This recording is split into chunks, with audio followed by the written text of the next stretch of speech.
सोचिए दोस्तों, अगर एक ऐसा रास्ता बन जाए जो इंडिया को सीधा यूरोप से कनेक्ट कर दे,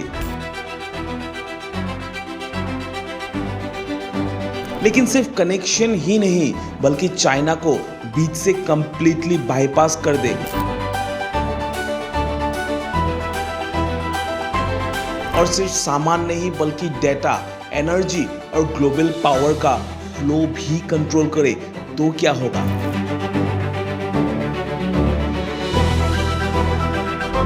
क्या इंडिया ग्लोबल ट्रेड का सेंटर बन सकता है? क्या ये प्रोजेक्ट चाइना के डोमिनेंस को चैलेंज कर सकता है, या फिर ये भी एक ऐसा आइडिया है जो अनाउंसमेंट तक ही सीमित रह जाएगा?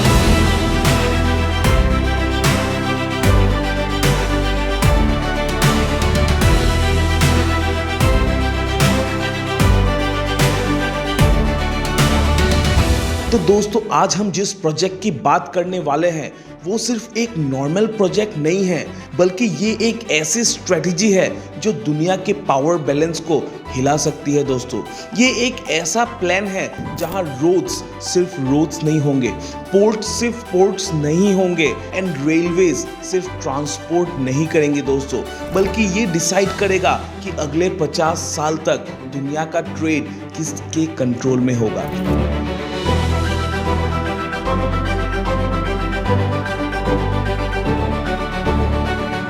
तो दोस्तों, आज हम बात करने वाले हैं India middle east Europe corridor IMEC की, जिसे दुनिया के एक्सपर्ट्स कह रहे हैं 21st सेंचुरी का नया सिल्क रूट।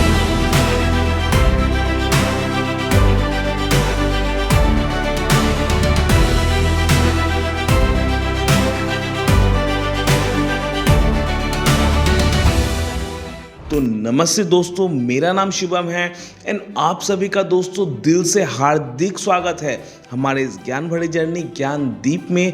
दोस्तों, चैनल पे नए हैं तो सब्सक्राइब कर दीजिएगा एंड सब्सक्राइब कर दिए हैं तो तहे दिल से शुक्राना। तो दोस्तों, इस प्रोजेक्ट को समझने के लिए हमें सिर्फ सरफेस लेवल पे नहीं बल्कि उससे डेप्थ में जाना पड़ेगा, क्योंकि ये सिर्फ एक इंफ्रास्ट्रक्चर प्रोजेक्ट नहीं है बल्कि ये एक स्ट्रेटजी है, ये एक ग्लोबल कंपटीशन का हिस्सा है और ये एक फ्यूचर का ब्लूप्रिंट भी है दोस्तों। तो दोस्तों, अगर आप हिस्ट्री देखेंगे तो एक चीज बार बार रिपीट होती है, जो ट्रेड रूट्स कंट्रोल करता है वही दुनिया को भी कंट्रोल करता है। हजारों साल पहले एक रूट हुआ करता था जिसे हम कहते थे सिल्क रूट, चाइना से यूरोप तक। सिर्फ ये एक रूट नहीं था दोस्तों, बल्कि ये एक पूरा नेटवर्क था। इस रूट में सिर्फ सामान नहीं जाते थे, आइडियाज जाती थी, टेक्नोलॉजीज जाती थी और कल्चर एक्सचेंज हुआ करता था। और धीरे धीरे ये रूट दुनिया की इकोनॉमी का बैकबोन बन गया। जिस रीजन के पास इसका कंट्रोल होता था वो पावरफुल बन जाता था। और अगर आप डिटेल में देखेंगे तो सिल्क रूट के थ्रू सिर्फ ट्रेड नहीं होता था, बल्कि यहाँ से रिलीजन स्प्रेड होते थे।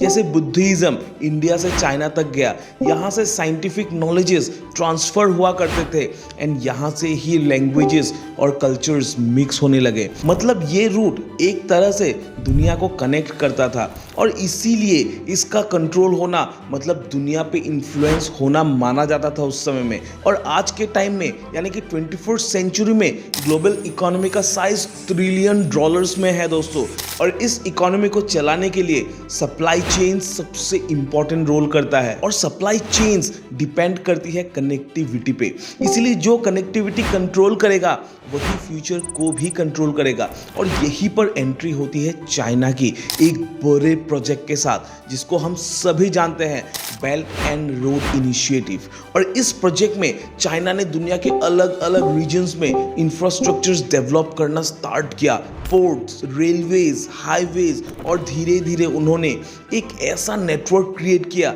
जहां से ग्लोबल ट्रेड फ्लो करता है। आज अफ्रीका के कई पोर्ट्स चाइना के कंट्रोल में हैं। पाकिस्तान की तो बात ही मत पूछिए।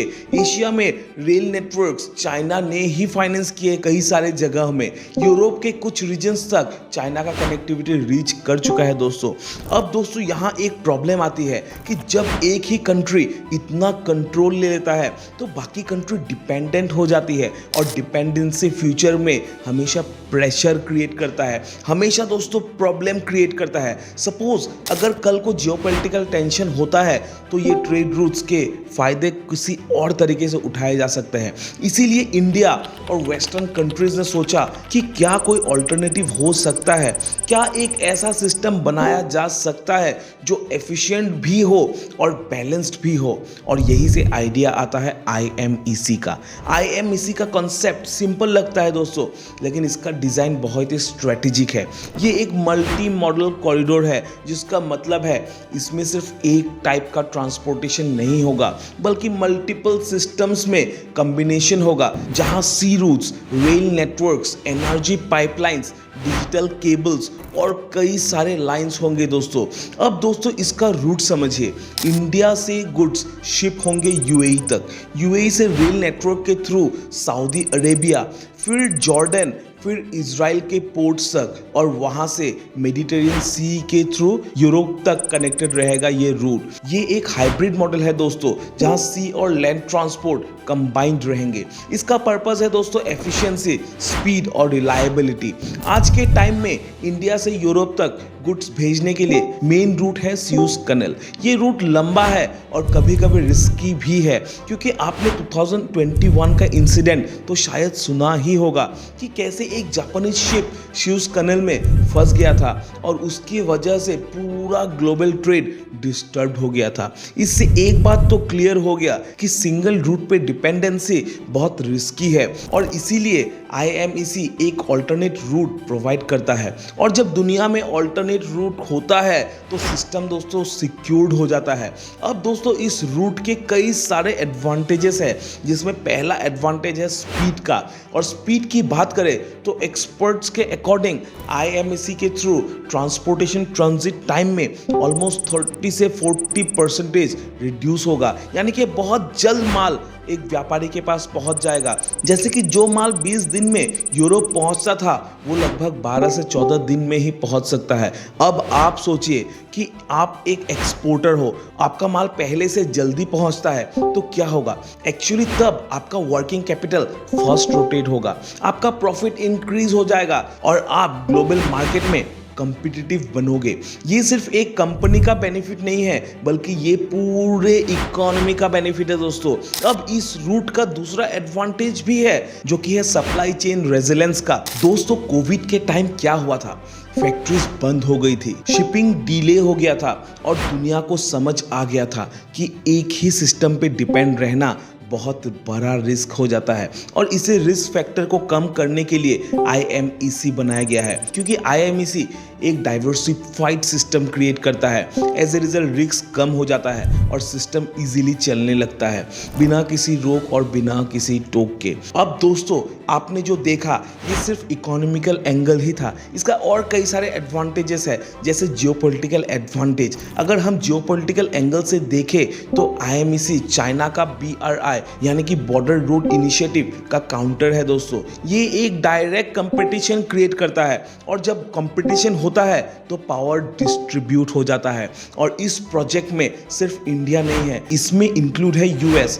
European union, Saudi Arabia, UAE। तो इसका मतलब है ये एक अलायंस प्रोजेक्ट है, और जब पावरफुल कंट्रीज एक साथ आती है तो ग्लोबल इंपैक्ट और बड़ा हो जाता है। अब मिडिल ईस्ट का एंगल समझिए दोस्तों। सऊदी अरेबिया और UAE अब अपने इकोनॉमी को एक्सपांड करना चाहते हैं, और उन्हें पता है कि फ्यूचर सिर्फ ऑयल पे डिपेंडेंट नहीं रहेगा, और ये प्रोजेक्ट IMEC उनके लिए एक अपॉर्चुनिटी है अपने आप को री इन्वेंट और रीस्ट्रक्चर करने का, ऑयल एक्सपोर्टर्स से ग्लोबल ट्रेड हब बनने का। मतलब आज जो कंट्रीज सिर्फ रिसोर्स एक्सपोर्ट कर रहे हैं, कल वो कनेक्टिविटी को कंट्रोल कर सकते हैं। अब इंडिया के पर्सपेक्टिव से अगर हम देखें तो इंडिया एक मैन्युफैक्चरिंग हब बन रहा है। ग्लोबल कंपनीज चाइना के ऑल्टरनेट की तरह इंडिया को देख रहे हैं, और IMEC इस प्रोसेस को और ज़्यादा एक्सेलरेट कर देगा, इंडिया की एक्सपोर्ट्स बढ़ा देगा, लॉजिस्टिक कॉस्ट कम कर देगा, और सबसे इंपॉर्टेंट बात कि इंडिया एक सेंट्रल कनेक्टर बन जाएगा दोस्तों। मतलब ईस्ट और वेस्ट के बीच में हमारा प्यारा भारत एक बड़ा ब्रिज बन सकता है दोस्तों। अब एक और हिडन लेयर है जो नॉर्मली ऐसे रूट से ट्रांसपोर्ट नहीं होते हैं, लेकिन IMEC इसे भी ट्रांसपोर्ट करेगा, और वो है डिजिटल कनेक्टिविटी का ट्रांसपोर्टेशन।